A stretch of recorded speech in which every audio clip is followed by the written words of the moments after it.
A man by the name of Notch had an idea. A cave game, a sandbox seemingly endless, an adventure that had everyone saying, just one more block.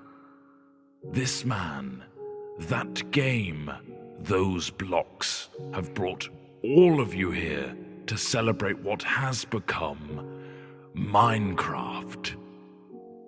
It began as a simple idea. Sorry, but you should use the old logo because it's a bit more evolve-y, I guess. Right, fine. The game had a randomly generated world filled with grass, dirt, and an awful lot of stone. You could destroy blocks and place blocks. The spark was there, but it needed more. Yeah, like squids. Stop it. Shortly after, more things appeared like trees, water, clouds. Lava. Yes, lava. The world looked a little more natural. This was the creative mode in single player, but something was missing. TNT. No other people. Tests began with a multiplayer version. People could now play together. New items and blocks were also added.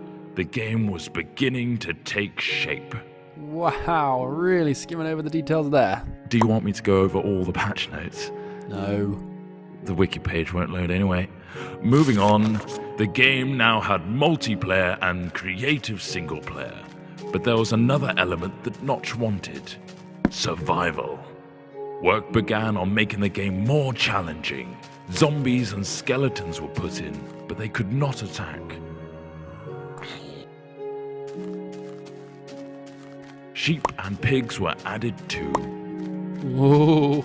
Notch also fluffed the coding of the pig and it turned into a creeper. At this stage, this version of the game was labeled Classic. Classic. Brilliant. Then from Classic came the in-dev version.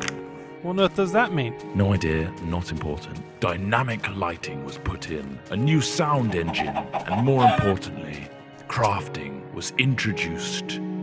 Then came InfDev. Sorry, what? InfDev introduced a big feature to the world, infinite terrain. No longer was the player constrained to a square world, but now it stretched endlessly. Ore was randomly placed in the world to discover, and other tweaks and introductions were made, like 3D clouds, minecarts and tracks, and also dungeons. Then, the first major version of the game was released. Not like released, but just available? Yeah, pretty much. Fridays became Secret Fridays, where random things were added. The first being redstone, which allowed complex circuitry to be created. What, like that thing? No, that's ridiculous. Snow worlds were added, so were boats and cows, along with a whole host of new items. Oh, and slimes. Those bloody hopping things. Then, in Alpha, the survival mode was brought to multiplayer for the first time. This allowed for players to battle monsters and survive the night together. Or just go around gathering creepers and then have them explode on your mate's house? The next big patch came on Halloween of 2010 and introduced the Nether.